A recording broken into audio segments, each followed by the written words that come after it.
Can we This just help conference will Pamela? now be Pamela? recorded. Can you hear me, Pamela? Yep, I can hear you. Okay, she could just simply sit with you at your computer. Could do that. Yeah? Let me see if that's what she wants to do. Just well, she's not going to have her notes in front of her. I can take care of that though. Let me see if she wants to do that. Just a moment. Hi, can you hear me now? David is Yeah. working with me. Everybody is shaking their heads. You're wonderful. Thank you. Bye. Good. Then I'm going to begin the meeting again, and begin by asking if there's any public comment. And if there's none, then we need to approve the board meeting minutes of February 15th. Have anything to say about those minutes, or shall we go right on to asking for someone to make the motion? Would somebody like to make the motion to approve the minutes from February 15? And Sue, I saw your first, and Margaret seconded. All in favor of approving the minutes? Any opposed? And any abstentions? We'll move on to the treasurer's report. Okay. We started off the month of February with $2,048,154. We had no out of the ordinary income for the month, just the regular reimbursements and automation fees and a small amount of Saratoga County Youth grant. For total receipts of $169,614, and we ended our month in our operational account with $2,217,768.80. Under new business, we will be talking about some amendments to the budget, and as I said, that's under new business, so we'll take care of that when we get to new business. That's it. Can't hear you, Jordan. Thanks. Anybody have any questions? And then if nobody has any questions, would somebody like to make a motion to approve the, thank you, Russ. Would somebody like to second? And Christine, I see your hand. All in favor? Any opposed? And are there any abstentions? Thank you. And we will move on to the director's report. I just wanted to share with you what you saw was teamwork in action. David is working remotely from home somewhere in Saratoga. I'm in my office, and he was able to get into my computer and do what needed to be done. So thank you for allowing us to work remotely in a hybrid, and thank you to everyone for your patience. It's a funny time. It's an interesting time. Okay, the SALS 2021 annual report was emailed to you last night, and I'd like you just to note a couple of things. This is the last year the SALS annual report will be using our previous plan of service. As of January 1st, we're using our new plan of service. So that being said, much of 2020's report should look very, very similar to 2021's report. Next year, you'll see more of a difference. So the programs have not changed. Our budgeting priorities had not changed, and the revenue had stayed mostly consistent. The couple of things I want to bring out to you to take a look at, we did receive CARES Act funding, which is different. That wasn't in the previous year, and that money was used to help pay for some JA expenses. Okay. And I also want to say that the state released the portal to fill out the annual report later than usual, and it's due April 1st. which means it had to be this board meeting and not the next board meeting. So I apologize for getting it to you so late, but there's really nothing very, very different in that report, except we have different people who help fill out the report. One is Pamela, and she did a marvelous job combining and collating and doing her good stuff and looking at it. The other person is Colleen, who is a superstar because she's filling out a report done by people before her, and she did it, and thank you very much. And I want to thank the other people like Erica and Jill and Jack for their contributions as well. And it feels really good, let me tell you, if and when you approve it and Colleen hits that submit button, we're going to do a little happy dance here at SALS. And we have to submit it because our state aid is dependent upon it being submitted and approved by the state. Speaking of annual reports, Pamela and Colleen are working nonstop with member libraries to complete their annual reports. And last I spoke, Pamela, you said there are just a few outstanding. Every morning, Pamela gives me an update on how many are left. She's down to 3. Were you up to 9 or 6 yesterday? I think it was at 9 yesterday. This is an amazing job. Thank you so much, Pamela. And thank you, Colleen, for being there also with some of the trickier number things. Every year, SAL sends out a survey to our member library staff, directors, and trustees to see how we're doing. And it's included in the annual report as well. And I also sent you links to the executive summary and to the full survey. And I'd like to reiterate, and as I started our discussion today, the biggest, strongest, most wonderful resource SALS has is its people. It's the people who agree to work here at SALS and do fantastic jobs. So we got our survey back, and 100% of the directors who responded to the survey reported satisfaction with SALS services, and 100%, I get so excited, also reported that they found our services to be valuable and relevant. And this means a lot of people did a lot of important work this past year, including you, the board, for giving the trust to us to do our job.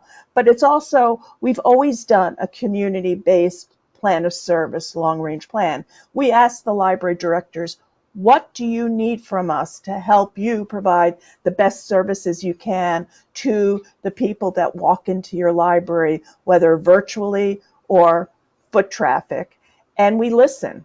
And our budget is always developed based on our mission, our plan of service, our goals, and our activities also. So it's very nice and it dovetails. And when it works wonderfully.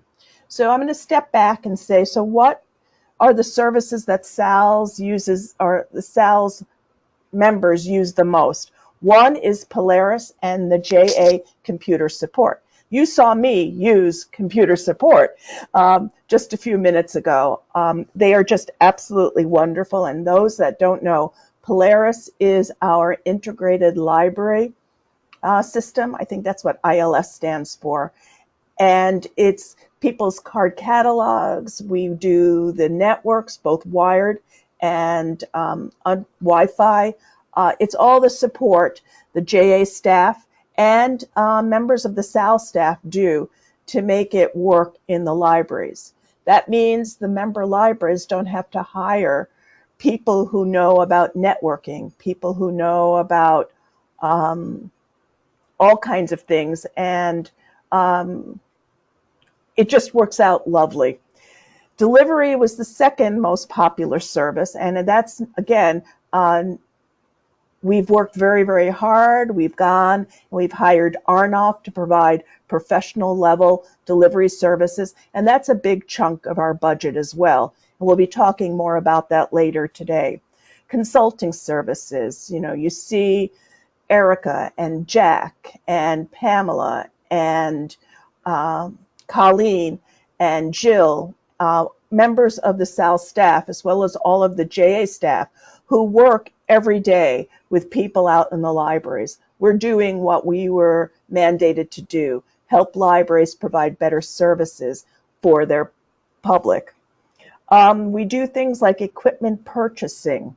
JA spends a lot of time doing imaging computers, doing group orders, routers, and all of that good stuff, printers, and it gets better equipment, not necessarily the least expensive equipment, but better equipment in the libraries so that they last longer than a year. Speaking of which, my motherboard was replaced on Friday. So it's something that a library might not know how to do, but the JA staff is there to help support us. Then we also do advocacy and collection development.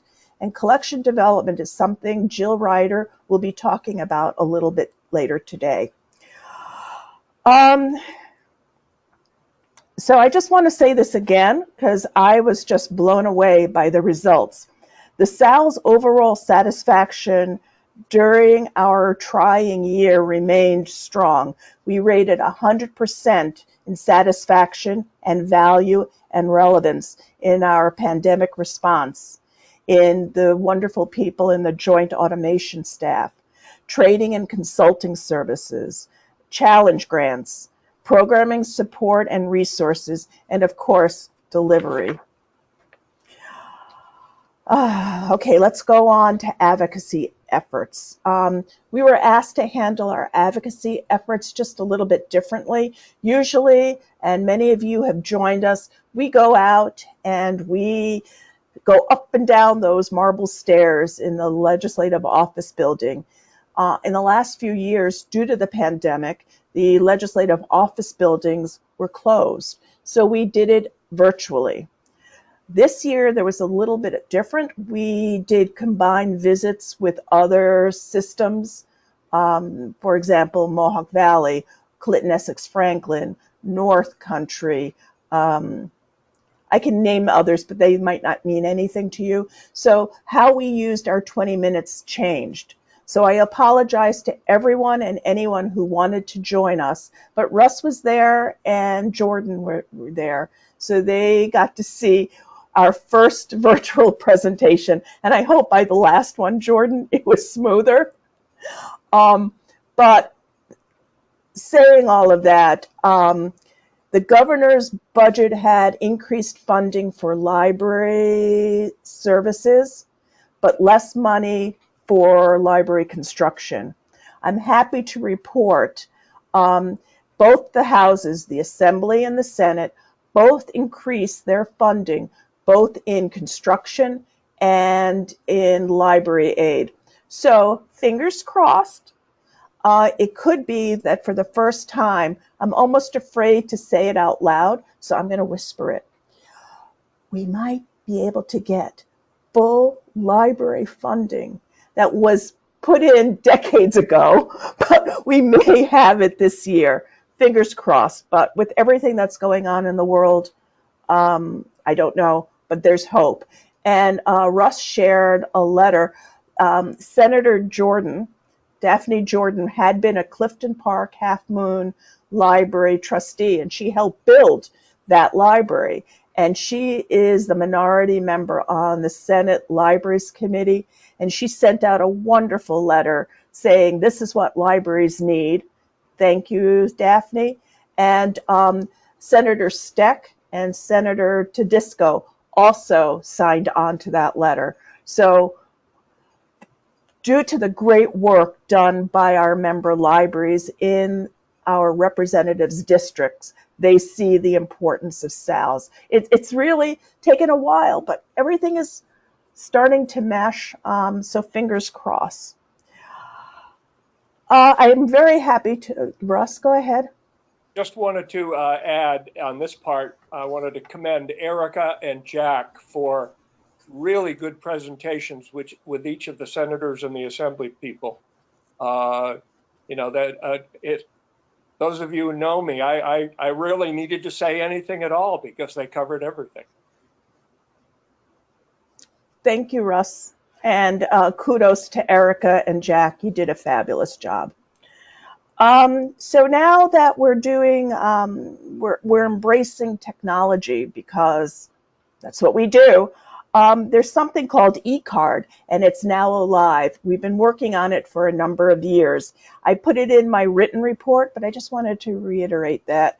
eCard allows people to register for a library card online, and due to programming on all the miracles of that stuff, when you put in your address, it knows what library district you live in, and people have 90 days to go to the library to get their card validated. I guess that's the word. Erica and Jack have been working with staff from the Capital District Library Council and Mohawk Valley Library System to spend ARPA funds. ARPA funds came to us through the state, and then through the state, through the Capital District Library Council. And after some planning meetings, it was decided to do website accessibility, and Jack has taken the lead in that. So thank you. This means that all of our member libraries will have access for people with disabilities of all sorts using their website. So this is a big, big deal. And the second thing is Erica is working with a marketing committee, and they're working to advertise libraries and library services in our region in different ways, showing how libraries helped during the pandemic and how important they are now in their communities. Again, I'm really excited about that. JA is preparing to migrate to a new host system this upcoming weekend. I'm not really quite sure all the details, and that's why we work with people like Michelle and her talented staff. But what it basically is, Polaris was purchased by, well, III was purchased by somebody, and they're moving from old servers to new servers that are up in the cloud. So a lot of work was done behind the scenes so that when everyone goes live Sunday afternoon, it should work, even though it's in a new home. Does that make sense? That's the best I can do to explain it. Speaking of the JA, I wanted to say that an employee who has been working at SALS/JA for 23 plus years is going to retire in April.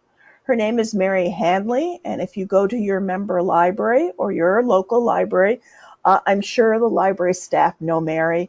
Mary has been known, and I told her I was going to say this, and she's not embarrassed, that Mary has been known to climb under tables, climb over tables, dig behind cabinets and shelves.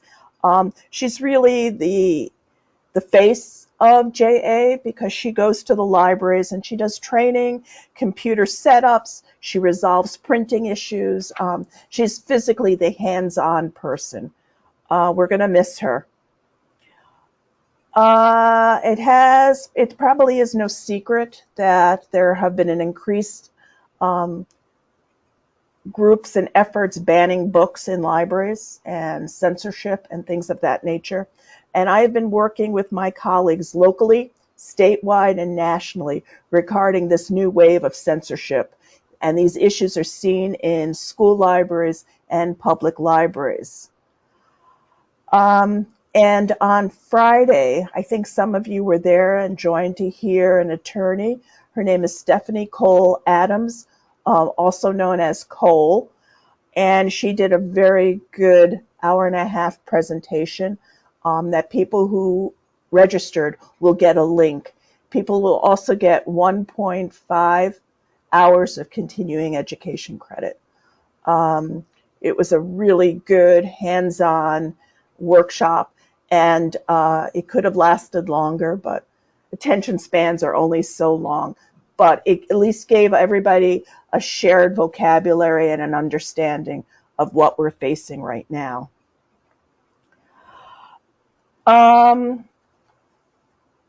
So thank you for allowing us to put on presentations like that. It was paid for through Central Library Development Funds and SALS funds. And we had, was it 63 or 73 people, Jack? We had 63 people attend the live event, and we have 83 people signed up to, a total of 83 people that will receive the recording. And we'll get the continuing education credit. I think it was a really well done presentation, but don't take my word for it. Was anybody here on the call? Yes, I thought it was very well done.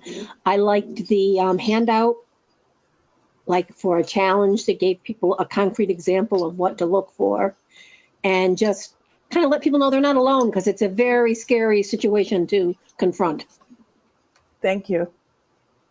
Thank you. Yeah, I thought it was really great, and the handout is really helpful. I agree with Elaine. Oh, good, good. I'm glad it was helpful because, it was planned a while back, and it just was so apropos for what we're going through right now. So thank you very much. I tried to get an answer for you, and there is no answer right yet. Being able to meet virtually hinges upon the executive order. It's executive order number 11, as a matter of fact. And as of today, it was extended through March 16th, 2022. And why I'm bringing this up is that virtual meetings can happen as long as the executive order is in place. We're looking it up. We should know tomorrow because they are either going to extend it or not. But there is a very strong possibility that the executive order will not be extended. So the next time we meet, maybe in person, unless you want to do it virtually, and then we'd have to advertise where you're viewing the meeting. It's the law. It's nothing that we have control over. I'm almost done, I promise. I think I am done. That was the last thing I wanted to say. Do you have any questions of me?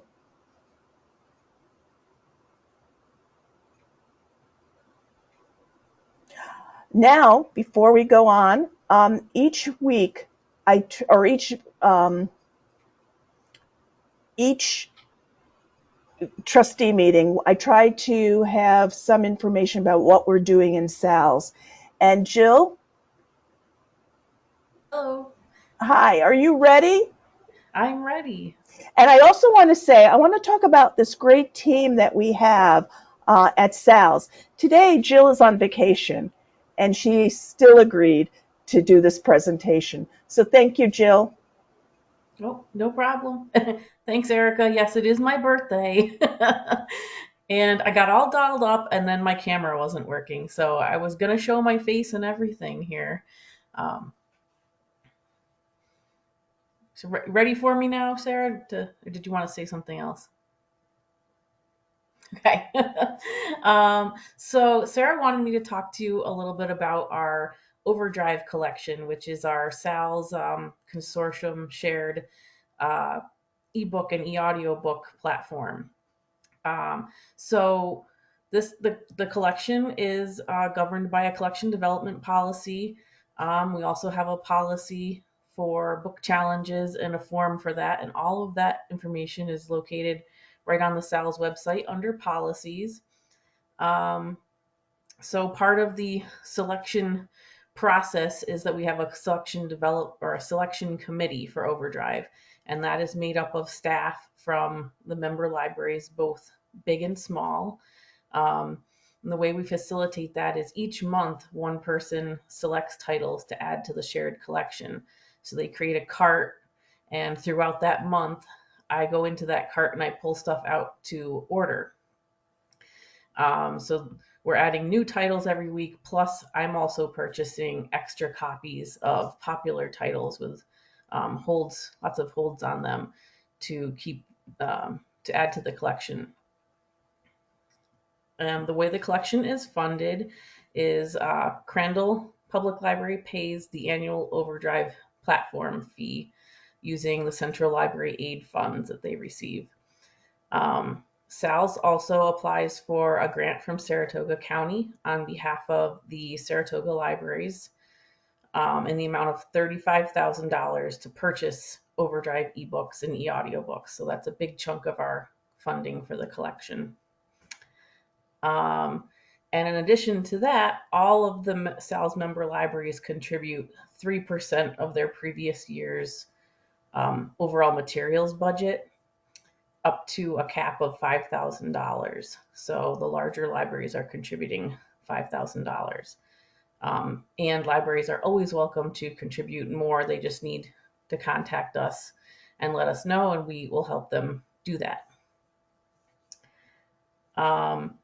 The average cost of an ebook for libraries is about $34. The average cost of an e-audiobook is quite a bit more. That's at $68. We currently have 12,518 titles in our Overdrive collection. So it's really grown tremendously over the years, right along with the usage. And due to the popularity of this collection, I try to maintain a 15-to-1 holds ratio. So that's roughly 15 people waiting per copy of a title in the collection. The average wait time is about 37 days. And just to tell you a little bit about how these titles are purchased and how long we have them for, and sort of the models for that. Overdrive uses 3 main models that we purchase under. The one is the one copy, one user model. So these are titles that you get a copy, people can use it one at a time, and the titles never expire. These are the most expensive copies you can get. Usually the first copy of something I purchase that. Additional copies I tend to purchase what are called metered access checkouts. So titles can be metered by number of checkouts. Typically, a metered access copy will expire after 26 checkouts, and so those are a little less expensive than the one user, one copy titles that never expire. And then they also have a metered access by time model, so you can purchase a title for a time period of 12 to 24 months. And once that time is up, the title expires, and you either have to purchase another one or weed it from the collection. So I am continuously, each week, weeding titles from the collection that don't have any holds on them, and rather than purchasing another copy, or sometimes I do purchase another copy if it's something really popular or part of a series, that sort of thing. And last but not least, I wanted to let you guys know what is currently most popular on Overdrive in terms of ebooks and e-audiobooks. The top 3 for both are Apples Never Fall by Leanne Moriarty, The Lincoln Highway by Amor Towles, which I can give my personal recommendation on. If you're one of the few people who hasn't read that book yet, I just read it and it was awesome. And last but not least, Wish You Were Here by Jodi Picoult, another great author. So if you need something to add to your reading list, that's what the rest of the world is hankering to get their hands on in Overdrive. I guess that's it. Do you guys have any questions?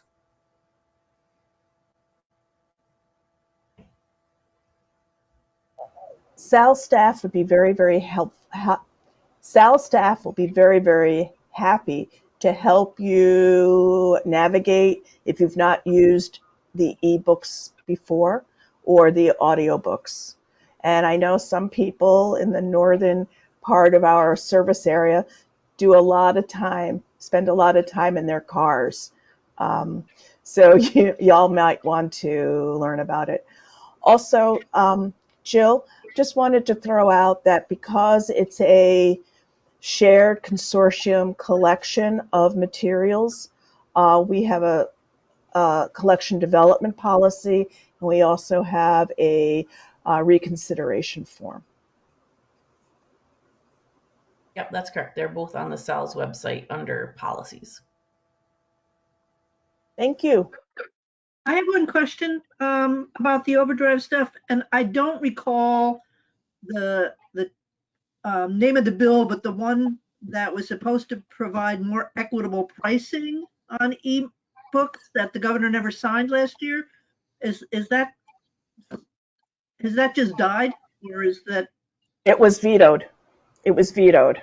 And now there are challenges to the law that passed in Maryland, but there are other states that are using that language to try to get it passed.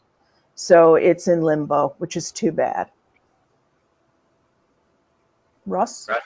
So, Yeah, I just wanted to add that in addition to the overall library aid and the construction aid, as we made our rounds, we mentioned to each of our representatives this situation, and they were all quite interested in trying to revive it again and possibly not have it vetoed this time. So the interest is still there in more equitable pricing compared to print. this is Linda. I didn't catch how many new titles do we add a year approximately? I didn't actually pull that number. Actually, did we? I think it's around 2,500 titles because I think we did pull that out for the annual report. But yeah, so it's roughly 2,000, 2,500 titles a year. And what was your budget for the year? Colleen, I didn't get our overall budget for the year yet. Colleen's been so busy working on everything else we need from her. Okay, just curious. For last year, the budget? I'd have to pull up that document. I can send an email if you'd like, but do you mean for last year or this year? Either year. I'm just curious to how much money goes into that. I can shoot you an email after the meeting if you'd like. I believe it was in the ballpark of $63,000. Something like that, yeah, I think. Okay, that's close enough. Just curious. Thank you. Carol? Is there a difference between Overdrive and Libby? What is Libby? So Libby is Overdrive's app for your mobile devices. So they are the same thing. And I think really Overdrive is trying to kind of get us all to think of it as just Libby. And we're trying to make that connection for everybody. Okay. Any other questions? Thank you. Thank you, Jill. Thank you, Sarah. And I just want to second Russ's praise of Erica's and Jack's presentation to our political representatives. It was concise and clear and really helpful. Did Russ want to add anything to the director's report with JA, except that we're meeting tomorrow? Right, and because of that, normally we meet every other month, and we try to time it so it's before our SALS board meeting. But because of the weather, it's not going to be till tomorrow morning. So for the second meeting in a row, I would just direct you for detail on what's been happening to the director's report, to the automation and cataloging sections of the report.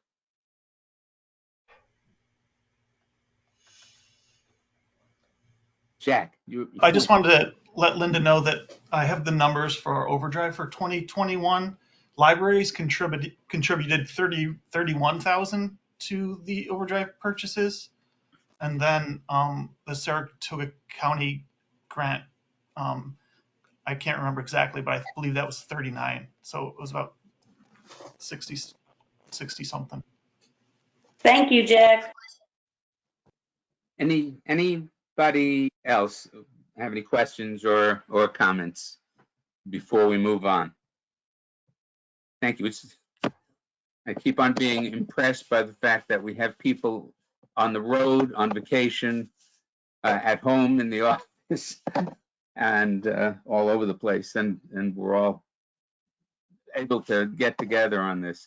We're going to move to committee reports, and there are a number of items after the committee reports that we're going to have to vote on.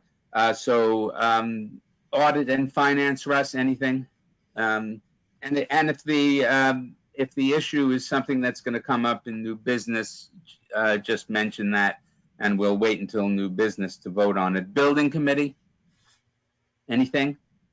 No. Well, yes. Oh, sorry. As noted in the last month, the $50,000 has been allocated by SALS for 2022 construction challenge grants. The maximum award is $5,000 per project. The applications are due on April 4th. This year, final reports due April 4th of 2023. Thanks, Christine. Bylaws. Russ, any? Oh. I assume nothing at this moment. Central Library Aid and Services. Okay. County aid coordinators. Library services. Nothing. Thank you. Personnel. Linda. No, nothing. Thank you. And trustee nominating. And I know we have Washington and Hamilton County nominations in the works, right? We definitely have a Washington County nomination. We're having trouble with Hamilton County. So if there's anybody out there that can give us a hand of someone to perhaps approach that might be interested, or. I will start asking around. Thank you. I've asked around a little bit too, but I haven't gotten any takers at this point. Besides the Adirondack Museum, what other cultural, it might be nice to have a partner from. Yeah, of course, there's the arts of the Adirondack Lake Center for the Arts in Blue Mountain. There's also the Indian Lake Theater, which theater, which does a lot of outreach to the community. Yep. And I was just thinking that maybe we should, Jordan, you and I should talk to either Jamie or Ben Strader and see if we can get them engaged, because they're good people. That's a very good idea, and yeah, I'll get around to that. That's good. Yep. Yeah. Thank you. And any unfinished business before we move ahead? Okay, then we'll move on to new business, and all the items here are items that we have to approve or not. First of all, board approval, item A, board approval for Jill to attend the virtual IUG, and what does that stand for? IUG conference? Innovative Users Group. It's our III Polaris conference. I see, and April 5th through 8th, 2022. Anybody have any questions about that? Where's that? It's a virtual conference. It says that. So would somebody like to make the motion to approve that? Sue, somebody second that? Margaret, all in favor? Anybody opposed? And are there any abstentions? Thank you. Approval of the 2021 SALS annual report. Anybody? Elaine, are you making the motion? Thank you. Second? Barbara? Thank you. All in favor? Are there any opposed? Any abstentions? Thank you. And the next item, which I guess there's a lot of information there, board approval to add Roseanne Anzalone, the director of the Tri-County Literacy Center, to our COSAC, which is a strange thing to say. What does that stand for? Erica, take it away. Unmute yourself. Yeah, that's the Coordinated Outreach Advisory Council. So part of my job involves working with other stakeholder agencies that are serving the population that we're targeting with outreach. And Roseanne Anzalone has just done a tremendous job.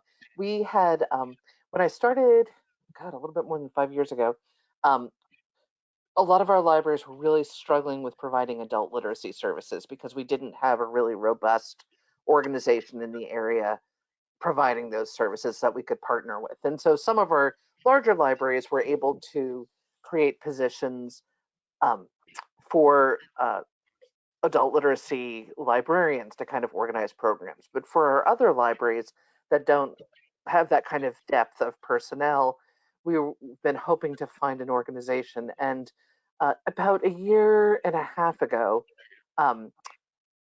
Roseanne kind of spun out Literacy New York, who had been the literacy organization, was going through a bunch of leadership transitions and some organizational issues. And so she created this Tri-County Literacy Center that's based in the Crandall Library. And it's just been a tremendous partner for us. She's been working on training adult literacy volunteers all across our region. And so any of our member libraries that are interested in having adult literacy tutors work with students can contact Roseanne, and she will connect them with somebody in their community. So it's tremendous. I'm really excited to bring her on board as one of our advisors because I think everybody knows adult literacy is one of our big focuses. So we're really excited to have her join us and to have a robust adult literacy organization in the area. Erica, are her programs for training, can they be done virtually? I believe so. So traditionally how they've been done is through SUNY Adirondack, and they've been in person. But I think that in the last 2 years, they've gone virtual. But I can check. Let me check with her to see what's happening this year. For a while, honestly, the training had slowed down because they just weren't able, because of the pandemic, to connect tutors and learners because of digital equity issues and other things. But let me see if future trainings are going to have a online component. I mean, a virtual component. Right, that would be great. Thank you. Anybody else, any questions? Then would somebody like to make the motion to approve Roseanne Anzalone's membership? I see Sue and Elaine. So Sue and Elaine seconding. All in favor? Are there any opposed? And are there any abstentions? Thank you. And that we will move on. Thank you, everybody. And we move on to item D, which is the board approval of Johanna Hall, part-time library clerk, 21 hours per week to do copy cataloging. Does that need any explanation for anybody? Or would somebody like to add anything to that? Thank you. I'll keep it short. We had somebody working full-time who did copy cataloging as well as some other duties, and given Jill being our cataloger and assistant director and all sorts of things, she could use a little bit of help making sure libraries' new records are entered into the database so that people can reserve the books that they want to read or get the books that they need for whatever information. Jill and I we advertised the job, we interviewed 3 people, and we're recommending that Joanna join the SALS staff part-time. Thank you. Would somebody like to make the motion to approve? Bob, I see your hand, and Janet second. All in favor? Any opposed? And are there any abstentions? Thank you. Next item is board approval for Sarah to attend the ALA Spring Executive Board Meeting, April 8th to 10th, 2022, either virtually or in person in Chicago. Any questions about that? It's going to be virtually. It's going to be virtual. Sarah decided she doesn't want to be on an airplane just now. Very understandable. Would somebody like to make a motion to approve? Barbara and Margaret seconding. All in favor? Are there any opposed? And are there any abstentions? Thank you. And moving on to item F. It's quite a long list. Approve increase to the budget. And I know that we need a little explaining there. Increase salaries and decrease benefits, and the amounts are indicated on the agenda. Jordan, Russ asked that I present these next three yeah, go ahead. to the budget, and then he'll chime in if he needs to at that point. Thank you. The first item is the increase of the budget for salaries of $11,806. The approval that you just did for the part-time library clerk is what kind of instigated this amendment. As you know, we developed the budget in the summer prior to the year that we're currently in. We present it in October, and then it's passed in November. So we're working with a lot of unknowns at that point. And there's two ways you can do a budget. It can be a static budget or it can be a living budget. And ours is a living budget, and we do amendments as we get better data throughout the year. So in this case, there was a change. We had one person that retired as of 2/25, and we have a new person that has been hired at this point. So it's going to mean that we need to adjust our salary line up 11,806 and adjust our benefits down 1,793 because a part-timer does not get health insurance benefits, and it's optional regarding the retirement benefits. So I think we should do each one of these separately, Jordan, probably. Okay. So moved. Thank you. Yeah, I was off, and we will do each separately. Are you making the motion, Russ? So moved. Yes, and second, Bob, and all in favor? Any opposed? And are there any abstentions? Thank you. Next item. Okay, the next one is in regard to delivery service. As you may or may not remember, when we signed with Arnoff, one of the items in the contract was that they had the right to increase our contract by 5% each year.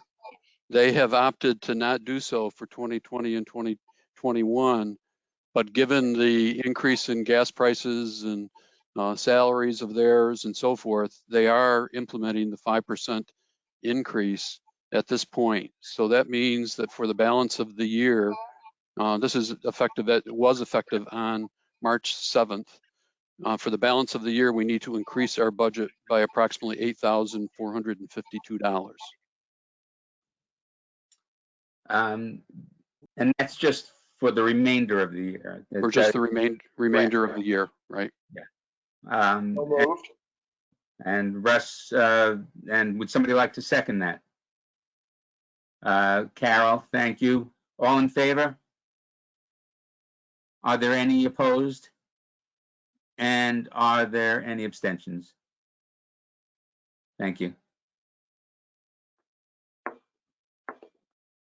Okay, and then the final budget amendment is to actually correct our budget, to update our budget based upon an item that was received into our income last year of $80,000 from Assemblywoman Carrie Warner. As you know, we talked about this earlier in the year, that has been in our reserves. And in the month of January, we actually sent the checks out to the individual libraries in the amount of $80,000. So we would like to increase that particular line item by $80,000. Anybody have any questions? So moved. Yeah, and thank you. Second, Janet, thank you. All in favor? Any opposed? And are there any abstentions? Jordan, one final thing on that. Sure. I'm presenting these particular amendments, but actually Colleen did all of the work in the background to develop the numbers, and then she feeds them to me, and I get to be the big mouth at the meeting. So. Thank you, Colleen. And that moves us towards the end. Before we get to the end, I just want to read the following from the bylaws, just to remind everybody. The president shall appoint an officer nominating committee immediately following the annual meeting in even-numbered years, which we are in, which will establish a slate of officers for election by the board at the first regularly scheduled meeting following the annual meeting, which would be the June meeting. Additional nominations from the floor will be accepted. If there's more than one candidate per office, voting shall be done by written ballot. Membership on this committee shall not prohibit nomination for office. So we should have probably 3 people on the officer nominating committee, and it would be nice to know who those people might be, so that people who are interested in being considered for the officers' positions can get in touch with them, and we will move smoothly into that in May and June. So if you're interested in being on the nominating committee, please get in touch with me by email, and we'll set that up. We'll let everybody know who to contact if they're interested in being an officer. Any Directors Council report? No, thank you. Any announcements? I guess I just made one. Any other announcements? Just, Yes. we did have a robust email conversation about what to do with the annual dinner.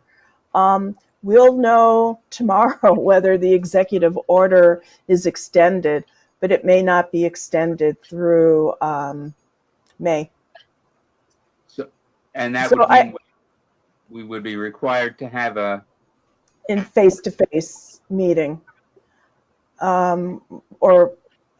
Unless everybody goes to their local library, and then we could list all the libraries as the remote locations, which isn't terrible. That could work. So it would just be the SALS board, and we can get a room that's big enough that everybody could be 6 feet apart, and then have all of the member libraries join remotely. Just a thought. We don't have to make a decision now. Right. And I see that the next SALS board meeting is April 19th. It says held via GoTo, but I guess that's maybe. It might be actual. Okay. Is there anything else anybody would like to add? Then would somebody like to make the motion to conclude this meeting? I guess, Bob, I see your hand, and Christine seconding. Or Linda, I see you way up in the corner. I keep on missing your hand going up. All in favor of concluding this meeting? Are there anybody opposed? And are there any abstentions? And then thank you all, and we'll be seeing you in April one way or the other. Bye-bye.